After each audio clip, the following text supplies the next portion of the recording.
Hello दोस्तों, मैं हूं आपका अपना द बुक गाय और आज मैं आपके लिए लेकर आया हूं अंश एकेबल बुक की हिंदी समरी जिसे लिखा है टोनी रॉबिन्स ने।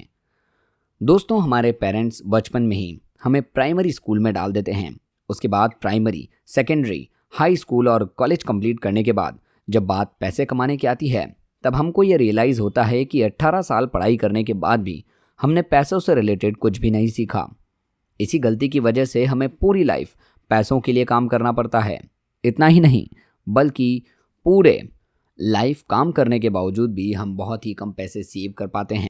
अगर आप भी इस भीड़ चाल से हटकर कुछ करना चाहते हैं तो आपको टोनी रॉबिन्स की इस किताब को ज़रूर पढ़ना चाहिए। इन्वेस्टिंग, ये वर्ड सुनकर 90% लोग डर जाते हैं क्योंकि ये कॉम्प्लिकेटेड और रिस्की होता है।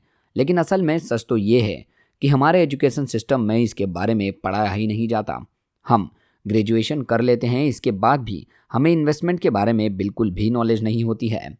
हमें बिल्कुल भी पता नहीं होता कि किस तरह से पैसा कमाने के लिए हमारे लिए पैसा काम कर सकता है। हमें लगता है कि पैसे को बैंक में रखना ही सबसे ज़्यादा सेफ होता है, लेकिन ऐसा नहीं है। कुछ देश जैसे कि स्विट्ज़रलैंड, स्वीडन, जर्मनी, डेनमार्क और जापान जैसे देशों में तो नेगेटिव इंटरेस्ट रेट होता है। यानी कि अगर आप पैसों को बैंकों में रखते हैं तो आपको बैंक को इंटरेस्ट देना होगा। आपको लग रहा होगा कोई बात नहीं, भारत में तो 3 से 4% इंटरेस्ट रेट मिल ही रहा है, हमें क्यों परेशान होना। लेकिन आपको इन्फ्लेक्शन की भी काउंट करना चाहिए जो कि हर साल 6% की दर से बढ़ रही है। इसका मतलब यह है कि आपको पैसे को इन्फ्लेक्शन से कंपेयर करके देखना चाहिए, तो वो हर साल कम ही हो रहा है। अब आप सोच रहे होंगे कि आपको क्या करना चाहिए, किस तरह से इन्वेस्टमेंट करना चाहिए जो कि एक अच्छा return they.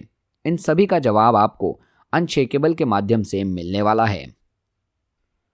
Unshakeable, winter is coming but when.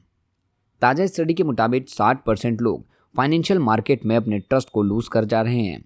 इसकी वजह से कई सारे लोग अपनी सेविंग्स के 40% को कैश में रखते हैं। इसका मुख्य कारण क्या है? इसका कारण कि बहुत लोग बहुत ज़्यादा डरते हैं। उन्हें डर है कि वो गलत समय पर स्टॉक मार्केट में इन्वेस्ट कर रहे हैं। अगले मार्केट क्रैश में उनकी सारी मेहनत की कमाई राख हो सकती है, जैसा सच में लोगों के साथ हुआ भी है। लेकिन ऑथर कहते हैं कि मार्केट क्रैश में जहां 10% से ज़्यादा डाउन भी हो जाता है तो उसे मार्केट करेक्शन कह सकते हैं। वहीं अगर 20% से ज़्यादा डाउन हो जाता है तो उसे बियर मार्केट बोला जाता है। लेकिन इन सब से डरने की कोई ज़रूरत नहीं है, बल्कि इन्वेस्ट करने की सबसे बेस्ट अपॉर्चुनिटी होती है। सन 1900 से लेकर 2015 तक 34 बियर मार्केट रहे हैं, लेकिन ये सारे मार्केट क्रैशेस हमेशा टेम्परेरी रहे हैं। वास्तव में आखिरी के 200 साल स्टॉक मार्केट में इन्वेस्ट करने का सबसे बेस्ट टाइम रहा है। विंटर इज कमिंग, यानी कि सबको लगता है मार्केट क्रैश आने वाला है, लेकिन कोई नहीं जानता कि ये कब होगा। हम इसे कंट्रोल भी नहीं कर सकते। अगर आप स्टॉक मार्केट में इन्वेस्ट करने जा रहे हो तो आपको मार्केट क्रैश तो एक्सपीरियंस करना ही होगा, जैसा हम कई सारे मौसम एक्सपीरियंस करते हैं। गर्मी होती है, फिर बारिश होती है, फिर सर्दियाँ आती है, लेकिन फिर से गर्मी आ जाती है। इसी तरह मार्केट के भी मौसम चेंज होते रहते हैं। हमें सर्दियों के मौसम में यानी मार्केट क्रैश के समय हिम्मत रखनी चाहिए। ये समझना चाहिए कि सर्दियों के बाद ही गर्मी आती है। मार्केट क्रैश के बाद मार्केट वापस ऊपर भी चला जाता है, वो पहले से भी कहीं ज़्यादा ऊपर चला जाता है। जैसे कि 2020 में कोविड-19 की वजह से मार्केट क्रैश हुआ था, जहां सेंसेक्स 3 महीने में ही 41,000 से गिरकर 27,000 पर आ गया था। जहां लोग बहुत ज़्यादा डर गए थे, उन्होंने लॉस में ही अपने पैसे निकाल लिए थे। लेकिन यही मार्केट में इन्वेस्ट करने का सबसे बेस्ट टाइम था, क्योंकि आज सेंसेक्स 58,987 पर चल रहा है, जो कुछ समय पहले अपने ऑल टाइम हाई 61,674 तक पहुंच गया था। Unshakeable, compound interest means it is never too soon to invest. हम ह्यूमंस में ये एबिलिटी है कि हम किसी भी रिपीटेटिव पैटर्न को बहुत ही जल्दी कैच कर लेते हैं, उसी हिसाब से एक्शन लेने लग जाते हैं। उदाहरण के लिए ह्यूमन ने अपने अर्ली एजेस में मौसम को पहचानना शुरू किया, उसी हिसाब से अपनी फसलों को भी उगाना स्टार्ट किया। इसी तरह अगर आप भी स्टॉक मार्केट में अच्छे रिटर्न कमाना चाहते हैं तो आपको भी इससे कुछ पैटर्न को समझना होगा, जिसमें सबसे बेसिक पैटर्न कंपाउंडिंग इंटरेस्ट का है, जिससे आप निश्चित ही जानते ही होंगे। जहां आपको जो रिटर्न मिलते हैं वो आपके कैपिटल में ऐड होकर आपको उस पर और रिटर्न गारंटीड दे सकते हैं। समय के साथ साथ ये वैल्यू बढ़ती जाती है, लेकिन हमारे ब्रेन को फाइनेंस के मामले में ये सिंपल 2+2+2+2 = 8 मैथ्स ही समझ आती है। लेकिन कंपाउंडिंग इंटरेस्ट में 2 × 2 × 2 = 16 की तरह काम करता है, जहां हम समझ तो जाते हैं कंपाउंडिंग कैसे काम करती है, लेकिन हम इसके रियल पावर को रियलाइज़ नहीं कर पाते। उदाहरण के लिए, अगर आपने अपने 19th बर्थडे से हर साल 1 लाख इन्वेस्ट करना शुरू किया है, तो ऑन एन एवरेज 15% का रिटर्न मिलता है। तो लगातार 1 साल के बाद जब आप अपना 38 का बर्थडे सेलिब्रेशन का केक काट रहे होंगे, तब आपके अकाउंट में 1.01 करोड़ होंगे। अगर आप 5 साल और रुक जाओ तो ये अमाउंट डबल हो जाएगा। 43 साल की उम्र में ये अमाउंट 2.04 करोड़ हो जाएगा। इसी तरह आपके एक साल की क्या वैल्यू है, आप समझ ही गए होंगे। Unshakeable, the 4 core.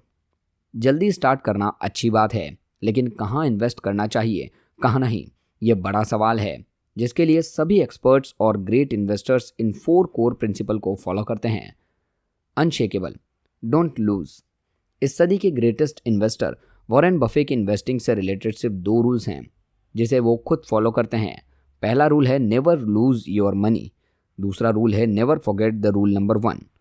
इसीलिए ऑथर कहते हैं इन्वेस्टिंग में आपका फोकस ये नहीं होना चाहिए ज़्यादा से ज़्यादा पैसा कमाओ, बल्कि आपका मेन फोकस इस बात पर होना चाहिए कि आपने जो पैसा इन्वेस्ट किया है सबसे पहले वो सेफ रहे। कोई भी व्यक्ति अपने पैसों का नुकसान तो नहीं करवाना चाहता है, लेकिन आपको ये बात समझना बहुत ही ज़रूरी है।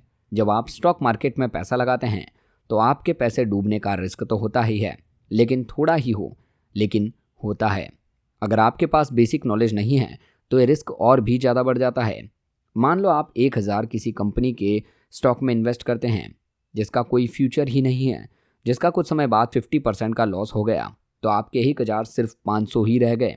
इस समय पर अगर आप इन 500 को निकाल लेते हैं और कहीं और दोबारा इन्वेस्ट कर देते हैं जहां आपको 50% का रिटर्न मिल जाएगा, आप अपने 1000 वापस पा लोगे। लेकिन ऐसा नहीं है। अगर आपको इन 500 पर 50% रिटर्न भी मिल जाता है तो आपको केवल 250 ही मिलेंगे, जो टोटल 750 ही बनाएंगे। तो आपको अपने 1000 वापस पाने के लिए 500 को किसी ऐसे स्टॉक में लगाना पड़ेगा जहां आपको 100% रिटर्न मिले, जो बहुत ही मुश्किल है। इसलिए आपको ऐसी इन्वेस्टमेंट चुननी चाहिए जो कि सेफ हो। किसी ऐसी कंपनी में निवेश करना चाहिए जो सालों से मार्केट में हो, रिलायबल हो और ट्रस्टेड हो, ताकि आपका पैसा सेफ रहे। अनशेकेबल, क्रिएट एसिमेट्रिक रिस्क या रिवॉर्ड। आपने ये कई मूवीज़ या इंटरनेट पर देखा होगा। ऐसा कहा जाता है कि अगर आपको लाइफ में बहुत पैसा कमाना है तो आपको एक बड़ा रिस्क लेना ही होगा। ज़्यादातर इस बात पर बिलीव भी करते हैं, लेकिन ऑथर कहते हैं कि यह बहुत ही बड़ा झूठ है जिसे बेचा जा रहा है। लोग अपने पैसे डुबा भी रहे हैं। आपको ऐसी जगह निवेश करना चाहिए जहां रिस्क कम से कम हो और रिवार्ड्स बहुत ही हाई हो। इसी कॉन्सेप्ट को इन्वेस्टर्स असिमेट्रिक रिस्क और रिवॉर्ड रिलेशनशिप कहते हैं। इस कंसेप्ट को एक highly respected trader Paul Tudor Jones भी इस प्रिंसिपल का यूज़ करते हैं, जहां वो अपने 5 to 1 रूल को फॉलो करते हैं, जहां वो अपने एक इन्वेस्टमेंट में 5 टाइम्स रिटर्न पर फोकस करते हैं। यानी कि वो अच्छे से एनालिसिस करके ऐसी कंपनी में इन्वेस्ट करते हैं जहां उनके 100 रुपये 500 रुपये बन सकते हैं। इसी रूल को फॉलो करने से अगर वो 80 बार भी फेल हो जाते हैं तब भी उन्हें ज़्यादा फर्क नहीं पड़ता है।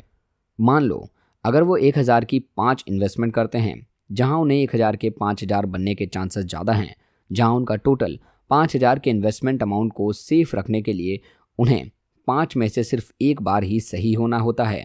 अगर वो 3 बार सही भी हो जाते हैं, 2 बार गलत भी हो जाते हैं, तब भी उन्हें 15,000 का प्रॉफिट होगा, जबकि सिर्फ 2000 का नुकसान।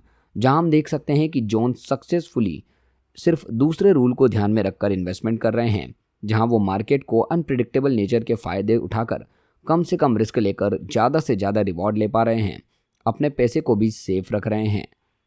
Unshakeable, tax efficiency. एक स्मार्ट इन्वेस्टर हमेशा अपने डिसीजन लेने से पहले टैक्सेस के बारे में सही नॉलेज रखता है, क्योंकि टैक्सेस आपकी इन्वेस्टमेंट में अच्छा खासा पैसा खा जाते हैं। हमें अपनी इन्वेस्टमेंट में 2 तरीके के टैक्स देने होते हैं। एक होता है शॉर्ट टर्म कैपिटल गेन, जिसमें अगर हम स्टॉक लेने के 1 साल से कम टाइम में ही उसे सेल कर देते हैं तो हमें एक शॉर्ट टर्म गेन टैक्स भरना होता है, जहां हम अपने नेट प्रॉफिट का कुछ परसेंटेज गवर्नमेंट को टैक्स के रूप में देना होता है, जो हमारे इंडिया के मुताबिक 15% होता है।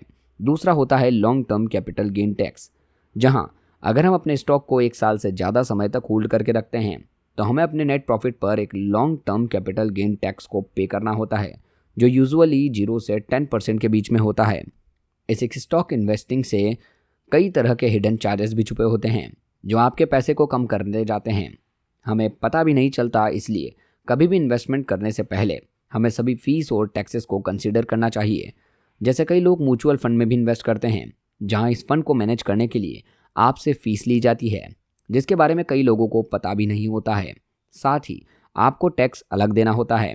इसीलिए ऑथर सजेस्ट करते हैं कि अगर आप इंडिविजुअल स्टॉक्स में इन्वेस्ट नहीं करना चाहते हो तो आपको म्यूचुअल फंड में नहीं बल्कि इंडेक्स फंड में इन्वेस्ट करना चाहिए, जहां आप बिना नॉलेज के किसी गिनी चुनी कंपनी में इन्वेस्ट नहीं करते हो, बल्कि आप मार्केट के टॉप कंपनीज में इन्वेस्ट करते हो जिसमें आपको कोई एक्सपेंसिव फीस भी पे नहीं करनी पड़ती।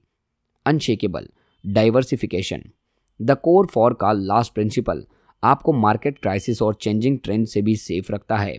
ये रूल दुनिया के सभी निवेशक यूज़ करते हैं। फाइनेंशियली ये बहुत फेमस भी है, जैसे हम never put all your eggs in one basket भी समझ सकते हैं, जहां हम कभी भी अपना सारा पैसा किसी एक स्टॉक्स में नहीं लगाना चाहिए, क्योंकि उससे हम रिस्क और भी ज़्यादा बढ़ा रहे हैं।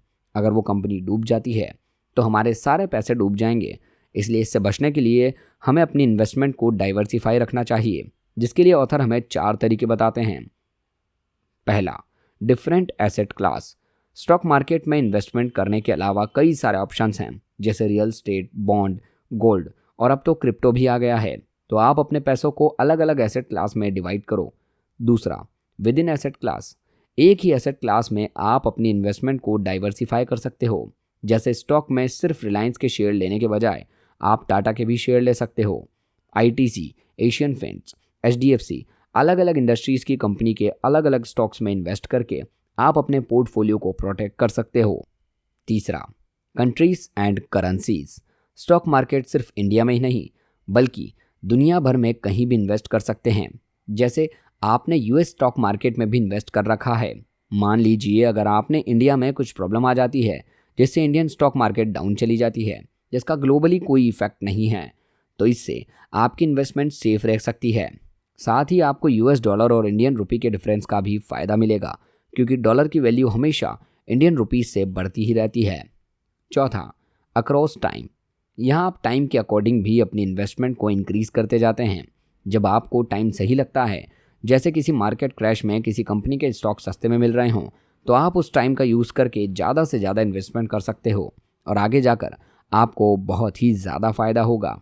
तो दोस्तों, ये थी बुक समरी अनशेकेबल, जिसे लिखा है टोनी रॉबिन्स ने। आपको ये बुक समरी कैसी लगी कमेंट सेक्शन में ज़रूर बताइए। और अगर आपको ये वीडियो अच्छी लगी हो तो इस वीडियो को लाइक और चैनल को सब्सक्राइब जरूर करें। साथ ही अगर आप इस बुक को खरीद कर पढ़ना चाहते हैं तो उसका लिंक हमारे वीडियो के डिस्क्रिप्शन में दिया गया है। और अगर आप फुल ऑडियो बुक सुनना चाहते हैं तो उसका लिंक हमारे चैनल के डिस्क्रिप्शन में दिया हुआ है। मिलते हैं अगली वीडियो में अगली समरी के साथ। धन्यवाद।